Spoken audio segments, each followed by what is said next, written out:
Anumoditaha. Being sanctioned. Akuti, translation by Srila Prabhupada ki. Jai. Akuti had two brothers, but in spite of her brothers, King Swayambhuva Manu handed her over to Prajapati Ruchi on the condition that the son born of her be returned to Manu as his son. This he did in consultation with his wife, Shatarupa. Purport by Srila Prabhupada. Jai. Sometimes a sonless person offers his daughter to a husband on the condition that his grandson be returned to him to be adopted as his son and inherit his property. This is called Putrika Dharma, which means that by execution of religious rituals one gets a son, although one is sonless by one's own wife. But here we see the extraordinary behavior in Manu, for in spite of his having two sons, he handed over his first daughter to Prajapati Ruchi on the condition that the son born of his daughter be returned to him as his son. You follow that? Yep. He's giving his daughter away, and then he wants the daughter's son to come and live at his house as his son. His grandson to come and be his son, to inherit his property. And back when people had property, this was important. Okay.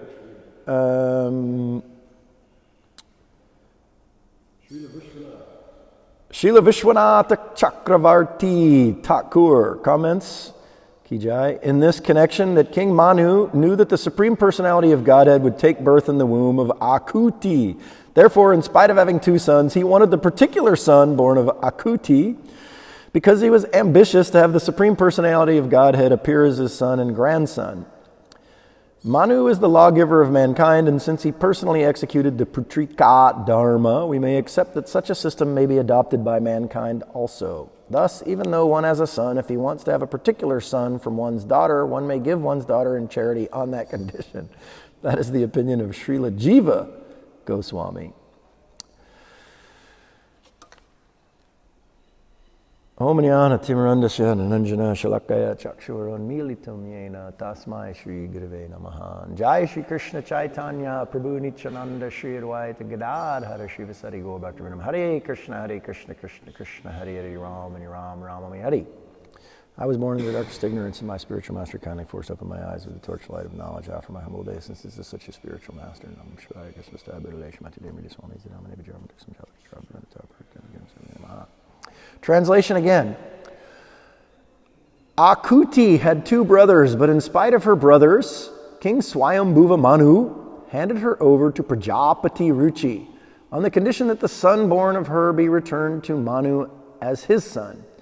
This he did in consultation with his wife, Shatarupa. Okay, so the fourth canto is full of a lot of amazing stories. It's the description of how first Krishna agitates the sum total of the material energy and is the real cause of as we heard yesterday, is the real cause of creation. And then Lord Brahma and the Prajapatis, they have the job of filling all the material creation with souls and creating planets for them to live on and doing their best to set up the universe and all that kind of thing. So Swayambhavu Manu is one of the sons of Lord Brahma. And so he's fulfilling this role of populating the world with people. And of course, Swayambhavu Manu, there's the laws of Manu. Manu is described as the lawgiver, right? So this is kind of a bit of a nectar-free verse, but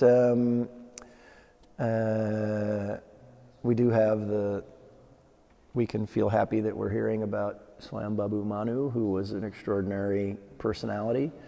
And I mean, what occurred to me, I'm reading this, is You guys heard of the cancel culture? You never heard of the cancel culture? That's because you're too drunk on ecstasy. You're not following what's going out there in the world. You haven't heard of the cancel culture out there? It means that every time somebody says something politically incorrect, they get canceled. Their TV show gets canceled, or their news program gets canceled if they're on the news. If they step out of line and they don't say anything according to the propaganda of the day, they get chopped. And now, I mean, they just chopped the president of the United States and shut down his whole account because they didn't like his politics. Now they're also going after people and getting them fired from their jobs. It's really far out. And of course, we went through all this in the earlier part of the 20th century with communism and fascism, also called National Socialism, which is basically communism of another flavor. And so, but I bring this up because we're next in line for getting canceled. They're beat. Of course, the Christians have a little tougher karma because of the meat eating, but they're beating on the Christians big time, also around the world, canceling them. They don't like their politics, especially being pro-life. That's a big no-no these days. And so, like for instance, the previous president in America. Sorry, I'm American. I talk about American politics. I've been all absorbed in it. The previous president, he created this document of the history of America, right? And the new president, as soon as he came in, the very first thing he did in the first 5 minutes of his presidency was get rid of that document. And it's just like normal history, except for one line which talks about the pro-life movement as like a part of modern American history. And they don't like pro-life these days. So that was the first thing he did. You know, usually they go in and they fire a few people, put their own people in, that's normal. But anyway, his first thing was to cancel some history because they didn't like some politics in it.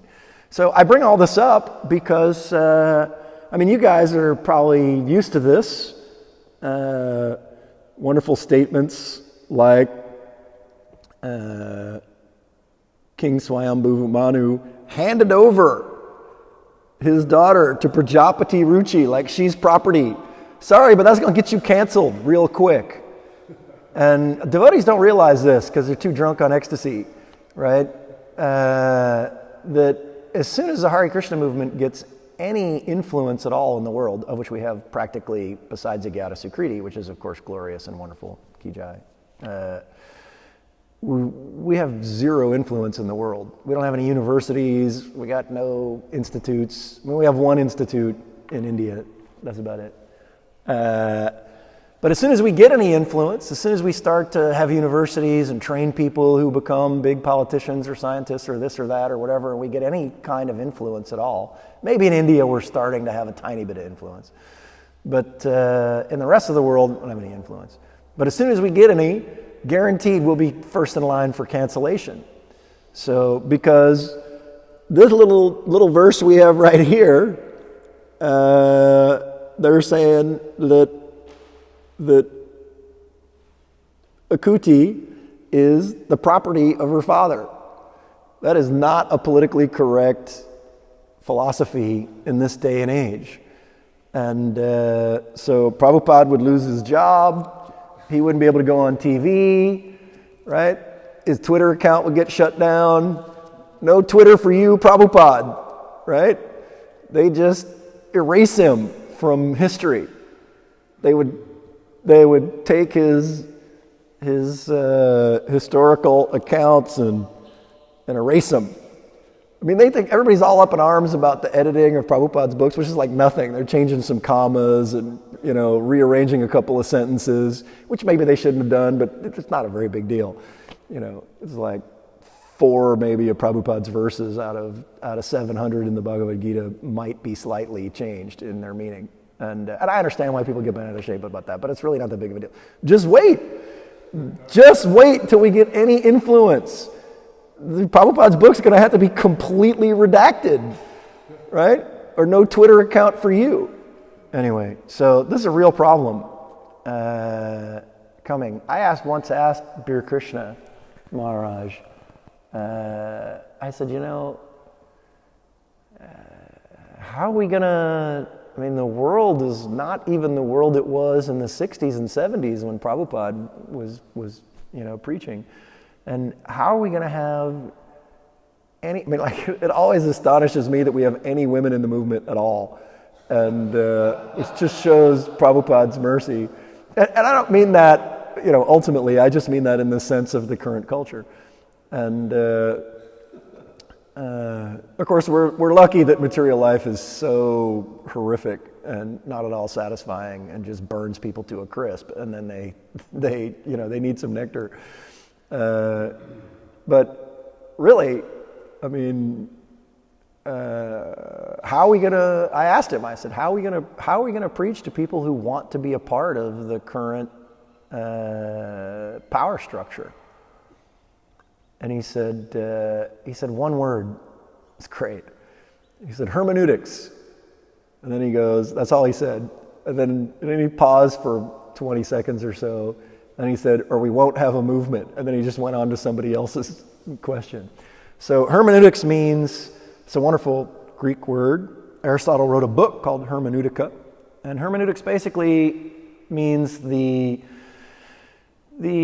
complete interpretation, analysis of a text, not just in how it's structured as a text, which is a different word called exegesis, but hermeneutics means the whole context of what was the culture that the writer was in. What was the structure of the language at the time? Like, for instance, Rupa Goswami wrote many extraordinary books, and he wrote them in the style of Sanskrit that was prevalent in the 16th century. And so if you're going to read Rupa Goswami's books and understand them, you should understand not only who was his teacher, what was the political situation, what was the religious structure at the time, what kind of family did he have, what were his influences, but also even what was the structure of the language that he used to communicate. And so hermeneutics is, it's the whole context of how a sacred text is being presented. Who's the translator, who's commenting on it, who is their teacher, where do they fit in the whole line, et cetera, et cetera. Like in our case, were there any sort of prophecies made about them too, which they also have in Christianity, of course, and Islam. And so hermeneutics is taking into account the whole picture. It's not just a very narrow deconstructionist view of just what the text says, but actually who's presenting it, right?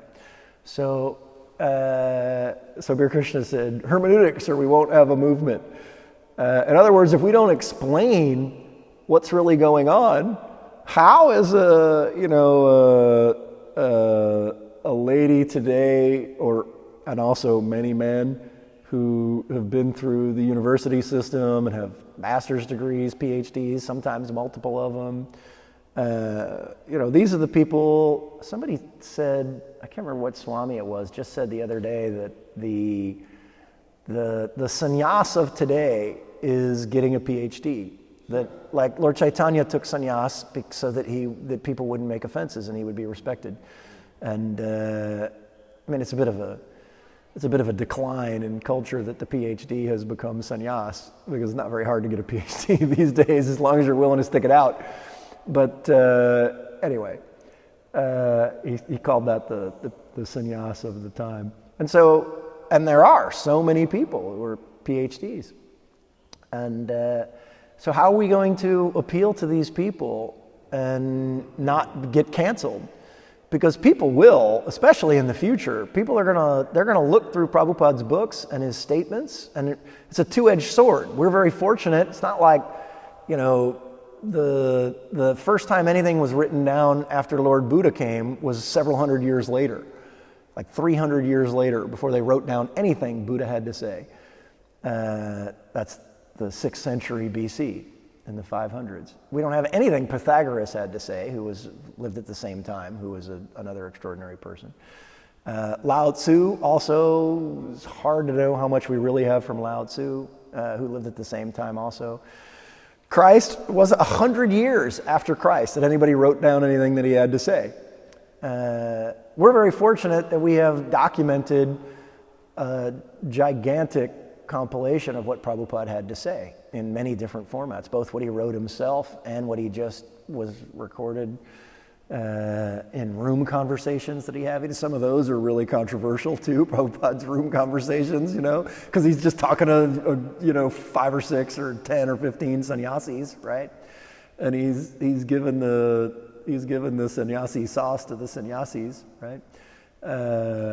Anyway, we have it all, but it's a two-edged sword, because as soon as ISKCON becomes at all influential in the world, our enemies, I'll just put it that way, our ideological enemies, so to speak, they're going to be going through everything, and it's all right there, right? We've documented it. We can't say, that was somebody's interpretation of what Prabhupada said, because we have what Prabhupada said, right? Here's the translation right here. He handed over his possession. It doesn't say possession, but that's what it's implied, right? He handed her over, although Prabhupada says here, and to give in charity. You can only give something you possess in charity, right? Anyway, of course there's women are less intelligent, all these other different things in there. And as soon as we go through that process where people start digging into, they're completely wanting to, they took down statues of Abraham Lincoln, who delivered the Emancipation Proclamation for the slaves during the Black Rights Matter movement, because they didn't like Lincoln because he's white, and among other things, right? Even though he fought the Civil War to free the slaves, right? They're just completely wanting to rewrite history. And, today you're a racist, you're a misogynist, which means somebody who wants to view women as property, et cetera, if you are part of history at all from more than 50 years ago. Basically, if you're part of history from more than 50 years ago, you had any power, you're a racist misogynist, and you're getting written out of history. They're taking down your statues, everything. What's that? You're a narcissist, yes. Not only are you a racist misogynist, but you're a narcissist on top of it. You think your people have some value. Anyway, so this is trouble for us, because Prabhupada didn't pull any punches. Prabhupada was incredibly merciful. He had so many extraordinary qualities. But when it came to presenting the Shastra, Prabhupada, again, it's like a two-edged sword. Prabhupada was extremely straightforward, which is very attractive in some ways, because people actually are desperate for someone to take a stand and present the truth. But on the other side, Prabhupada just assumed that he was going to say what he was going to say. He was going to present the Shastra as it was. And then you had to dedicate yourself, quote unquote surrender, to reading the complete Shastra in order to be able to understand the hermeneutics, in order to get the whole picture. And to, most importantly, of course, chant Hare Krishna and take up the process of purification of chanting Hare Krishna, because in the Vedic comprehension of education, of who has power, of ordering society, of spiritual and material hierarchies. Just check your mic. I lost it. It's on your right. There it is.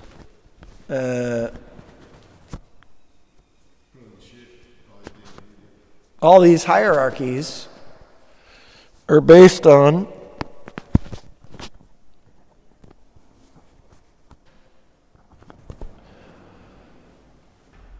the fact that knowledge in the Vedic system is state-specific to your state of consciousness. Especially, you could probably say that for higher material knowledge, especially if you have high material standards. Today we have like the lowest possible material standards.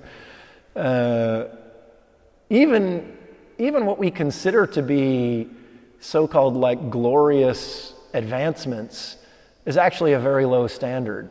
Technology in real wisdom cultures is never considered a high material attainment. So having fantastical manipulations of matter as gross technology wars weren't even fought that way. Wars were fought with subtle technology. So you had to have enough self-control that you didn't need, all you needed were some arrows, and then you had enough self-control.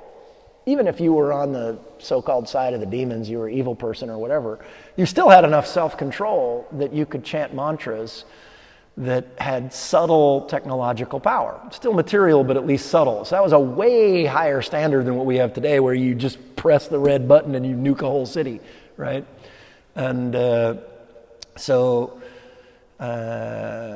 and then at the spiritual level, so to some degree, maybe, yes, also states of consciousness, especially in the sense of self-control, gave you access to higher knowledge or advanced knowledge, even materially.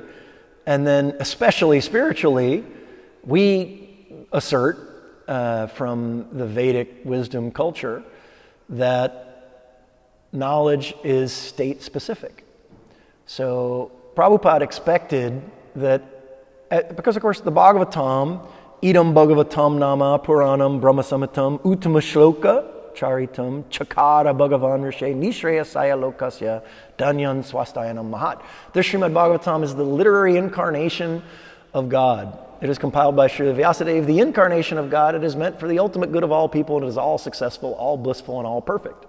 So the Bhagavatam itself is Krishna. It's the literary incarnation of Krishna, especially in this age. Is one of the ways that Krishna appears in this age is through the Bhagavatam. So when you hold the Bhagavatam, when you hear the Bhagavatam, when I, make some attempt to speak the Bhagavatam, we're all being purified. Our state of consciousness is being elevated by what we're in contact with, which is what yoga means contact, connection. So Prabhupada expected that everyone would enter into that process, and he wasn't really that concerned about criticism from people who wouldn't bother to enter into that process. However, he also, he'd be like riding on the train through Eastern Europe, and he would say to his disciples, "Get out!" It would be a man and a wife, and he'd tell them to get off the train and start a preaching center in this city. Get off the train, start a preaching center here. So we still have to go out and preach to these people who don't want to hear it, right? That's a real tension that we're going to have big time as ISKCON grows in its financial and, of course, cultural power. We're not even a blip on the radar as it is now. We're just maybe starting to come onto the radar screen. So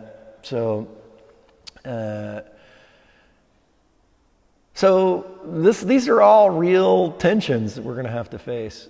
So the last thing I'll say is that one of the things you learn as you read through all of Prabhupada's books, which is really worthwhile, is to understand that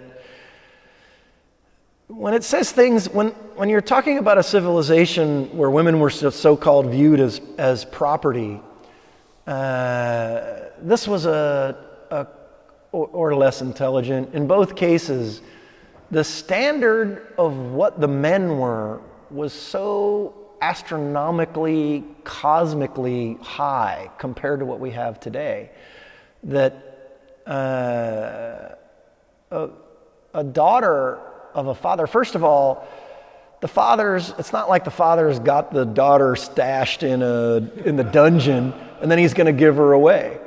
The daughter actually has an incredible relationship with her father, where her father treats her as a full, complete person. And she's extraordinarily empowered by the protection she receives from her father. And so she has 1,000% trust in her father. And also it's completely voluntary. No actual woman is required to be given away as property or in charity by their father. The young girls, or even older, all had the voluntary choice to have a Swayambhara ceremony, which just means I choose myself. Swayam means self, and Swayambhara ceremony means choose. So, Swayamvara. Vara means to choose. It means to select. So, the Swayamvara ceremony, which we've all heard about, like, various famous ladies at Swayamvara ceremonies, and they made the men compete, and then they chose, right? So it was entirely voluntary. So, and the ladies had tremendous personal power that they received through their relationship, very ultra-personal power of educated and real, truly educated relationship where the ladies could choose. And if a lady chose to be given away by her father, it was because of the extraordinarily powerful relationship she had with her father, not because she was down in the dungeon with the other property, right? Anyway, Prabhupada maybe didn't have to explain it in such cold terms, translating it into English as he did, but because Sanskrit's a very rich language, and a lot of words picked up a lot of meaning over thousands and thousands of years.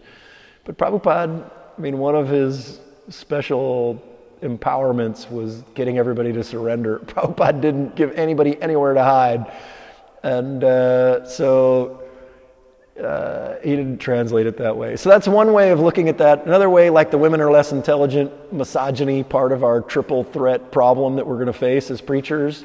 You're a narcissist, you're a misogynist, you're a racist, you're every other thing.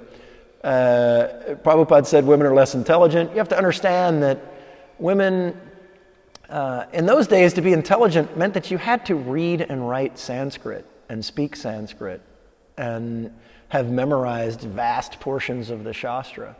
And women were married at a young age, and most women didn't have the opportunity to study Sanskrit to such a degree, especially at a higher sort of scholarship level, Sanskrit grammar. So it doesn't mean that women don't have the capacity to be intelligent in any way, shape, or form. It's just a definition of intelligence. That intelligence meant in those days, because there were so many more refinements of where you fit in society, because it was a higher civilization where they didn't try to debase everyone, they tried to lift everyone. And one of the advantages of living in that society is you knew where you stood at all stages of the game, because every stage had a highly refined explanation and description of exactly where you are in your state of consciousness, in relation to other people in society, in the kind of work you can do, in the understandings that you have, everything. First of all, just to know all that was a high state of culture, which all the young women were trained in understanding where they fit in all those things. But one of the ways that you fit in was one of the descriptions of or many of the descriptions of being intelligent.